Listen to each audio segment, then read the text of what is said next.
Hi, welcome to Starz Recapped. Today, I am going to explain an American fantasy comedy movie titled Pleasantville, which was released in the year 1998. Spoilers ahead. Watch out and take care. At the beginning of the movie, we see an advertisement on the TV that boasts about an old black and white TV show called Pleasantville. The organizers have conducted a Pleasantville trivia contest for a chance to win $1,000. Somewhere else lives a pair of twins named David and Jennifer. Despite being twins, the two are vastly different from each other and have contrasting interests.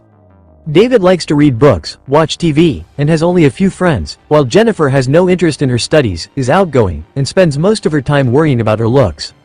Although the two go to the same school, they are not particularly close to each other. David is also a freak for the TV show Pleasantville.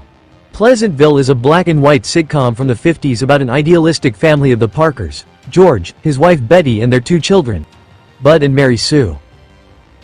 David spends most of his night watching the sitcom and is an expert on it. He can even recite every line from the whole show. Unlike the Parker family, David's family is not so perfect. His parents are divorced, and his relationship with his sister is non-existent. David plans to watch the Pleasantville Marathon and join the trivia in hope of winning the $1,000. However, the same night of the trivia, Jennifer invites her crush on the most popular guy in the school to come over for a movie night. Their mother will not be home that day, so it is the perfect opportunity for Jennifer. The night comes, and Jennifer and David both want to watch different things on TV. They fight over the remote and accidentally break it. The TV cannot be turned on now. Just then, the doorbell rings, and Jennifer rushes to fetch her crush. But to her disappointment, it is a random person who claims to be a repairman. The twins are doubtful because they hadn't called anyone to fix the remote that broke a few seconds ago. But they let the man in anyway. He randomly starts asking David trivia questions about Pleasantville, and David answers them all correctly. The man is impressed and gives them a heavy-looking remote. As the man leaves, the twins continue fighting for the new remote and accidentally press a button. Suddenly, the two are sucked into the TV. They are now in Parker's living room, dressed as people from the 50s. The shocked siblings look around and see everything in black and white. Then, the same repairman appears on the television and tells them that they are in Pleasantville. David freaks out and asks the man to let them out, but the man insists the Pleasantville world is much better than the real world they live in. It turns out that David and Jennifer have replaced Bud and Mary Sue in the sitcom. The twins have to live their life from now onwards. Their mother on the show, Betty, forces them to eat a lot, as she does with her children. As they walk through the town of Pleasantville, they see everyone is black and white and acts differently from the people they're used to. David, who knows how the people in the sitcom act, has no problem adjusting to the new environment, but Jennifer has no idea what is going on. They see a group of firefighters saving a kitten stuck on a tree. The two find out that Pleasantville has no fire. As in the show, the use of fire was never shown, so no one in Pleasantville knows that fire even exists. Right after, Mary Sue's love interest in the show named Skip Martin passes by. Jennifer sees the handsome boy and is instantly drawn to him. She has found a reason to enjoy her stay at Pleasantville. David and Jennifer even had to go to the old-fashioned school as Bud and Mary. David recognizes all the characters and helps her sister by introducing them to her from afar. He tells her to go along with the plot of the sitcom and not disturb the flow. Jennifer, as Mary, takes the classes in her school and finds out that the people there think Pleasantville is the only city in the world. The road that leads out of the town is in a circle that leads back to the town. Hence, the people are oblivious to the outside world. Later, at recess, David sees that he is able to score every time at basketball. The team is perfect, similar to their character in the sitcom. Skip approaches David to ask him if he can take Jennifer out on a date. David tells him that she isn't ready to date yet. But Mary Sue going on a date with Skip was on the plot of the show, so David wants Jennifer to go out with him at least once. He warns her not to disrupt the original plot of the show. Jennifer agrees and gets ready for the date. Meanwhile, David goes to work at a diner where his boss is a friendly man named Bill Johnson. The diner is very popular in Pleasantville and has a major role in the sitcom. Jennifer and Skip arrive at the diner for their date. Skip is very different from the guys Jennifer is used to dating. She gets bored at the diner and tells Skip to take her to a famous spot in the town called the Lover's Lane. As the two set off, David realizes what his sister is trying to do. He tries to stop them but isn't successful. The Lover's Lane is a place where couples come to hold hands and watch the beautiful sky. However, Jennifer has different plans. She starts to make out with Skip, who is completely oblivious to the idea. At home, Bill visits David after work. As the two talk, the mother, Betty, comes into the living room and locks eyes with Bill.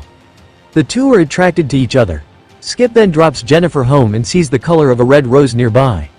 He finds it weird because he has always only seen it in black and white. The following day at school, David notices Skip talking about his date with Jennifer to everyone from his basketball team. All of them are shocked at the revelation. The otherwise perfect basketball team cannot score that day. Jennifer has changed the nature of the characters. David asks her to keep everything in check, but she insists the people of Pleasantville need a change. Because of Jennifer's influence, people in the town start seeing colors. Bill doesn't want to own a diner anymore, and more people start visiting the Lover's Lane. The townspeople, including the mayor, grow suspicious of the sudden appearance of color in the town and are not happy about it. One day, Betty asks Jennifer what goes on in the Lover's Lane and gets to know about the concept of making love. At night, she touches herself while bathing and starts seeing colors all around. But because of such changes, a tree outside the Parker home starts to burn in flames. People, including firefighters, do not know what to do because they are new to the concept of fire. David instructs firefighters to put off the fire step by step and manages to stop it from getting worse. He is later rewarded by the mayor for his bravery. David's friend from school named Margaret gives him cookies as a present to express she likes him. David has never had a girl like him, so he is over the moon. Other teens ask David how he knew about fire. David introduces them to the concept of reading books and getting such knowledge from literature. He tells them the story of a famous novel, The Adventures of Huckleberry Finn. The book, which usually is blank, starts to fill with words as he tells the story. The youngsters start visiting the library often to get the knowledge that David and Jennifer have. The fathers of the town, including the mayor, are not happy about the change and decide to do something about it. The mayor visits the father, George, and includes him in the Founding Fathers Council. He wants to work with him to implement strict laws against colored people. George happily agrees and calls Betty to meet the mayor. However, Betty hides in the kitchen, seeing that she is turning colorful as well. David finds her crying and helps her by applying black and white makeup on her. One day, David brings books of old paintings and art to the diner and shows them to Bill. Bill is fascinated and discovers that he is passionate about painting. David also asks Margaret out and is happy when she agrees. This is the first time someone as attractive as Margaret has liked him. When David returns home, he sees the repairman who sent them to Pleasantville on TV trying to communicate with him. The man claims that David and Jennifer have changed the plot of the sitcom completely. He wants David to return to his own world. However, David has grown used to his life in Pleasantville. For the first time in his life, he feels like he belongs somewhere. So, he turns the TV off, refusing to go back. He then picks Margaret in his car and takes her to Lover's Lane, which has completely turned colorful, thanks to the bulk of lovers who come there. On the other hand, Betty is walking around the town when she notices Bill's paintings displayed in front of the diner. The different colors intrigue her, so she goes inside to meet him. As the two talk, Bill sees that Betty has turned completely colored and tells her she looks beautiful. Betty melts at the comment, but both of them know they cannot take their conversation further. Meanwhile, Jennifer is turning into the complete opposite of herself from the real world. She values her studies and doesn't spend time thinking about her looks. She even declines when Skip invites her to the Lover's Lane. At night, it starts to rain heavily. The people of Pleasantville have never seen rain and start panicking. But eventually, they get used to it and enjoy the rain. When George returns home from work, he sees that Betty is no longer there to serve him. He is furious and organizes an emergency meeting with the Founding Fathers. All of them are mad about their wives and children not obeying them like they used to. The next day, Bill and Betty wake up in his diner together. When Betty returns home, George tries to make her come to the town meeting, but Betty refuses. She says no to her husband for the first time in her life and asks him to learn to cook dinner himself. George is shocked to witness his wife act like that. The black and white people of the town are getting more intolerant of the colored ones. The Founding Fathers ban chromatic people altogether. People start to riot in the streets. Bill has drawn a naked painting of Betty in the front of his diner. The riots destroy the painting and the diner too. The Founding Fathers also ban the reading of books, listening to loud music, and using colorful paint. Betty, along with David, Jennifer, and other chromatic people, help Bill clean up the mess caused by the riot. David stands up as the leader of the colored people and promises to grant equal freedom to them.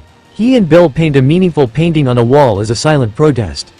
But they too are arrested because of the deed. At the hearing, David and Bill tell the townspeople about how everyone deserves freedom and equality. Their message touches everyone's heart, and suddenly, everyone in the court starts to turn colorful. David shows the mayor a mirror to show him that he has turned colorful as well. The The entire town of Pleasantville has color now. Eventually, they start to progress from their orthodox thoughts and look at the new way of living life. The circular road that led to Pleasantville now connects it with other towns, connecting the people with the rest of the world. After David's work is done, he plans to return to his own world, but Jennifer has formed a strong connection with the place, so she decides to stay. David uses the remote that had brought them there to go back home. When he finally reaches home, he finds his mother crying about her ruined life and her relationship with his father. Now that David has been through so much in Pleasantville, he tells his mother that life isn't perfect. A clip of Pleasantville shows us that the people there are much happier in color than they were in black and white. George and Betty are sitting on a park bench. He asks her what might happen next, and Betty replies that she doesn't know. As the camera pans towards George, we see he has changed into Bill. The movie gives us a beautiful message that life without ups and downs is stable but boring.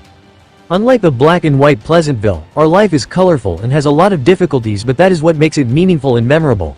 This is my explanation for the movie, Pleasantville. So what do you guys think about the movie? Write in the comment. Subscribe for more videos like this, turn on the notification, and leave a like to help the channel out. Thank you for watching.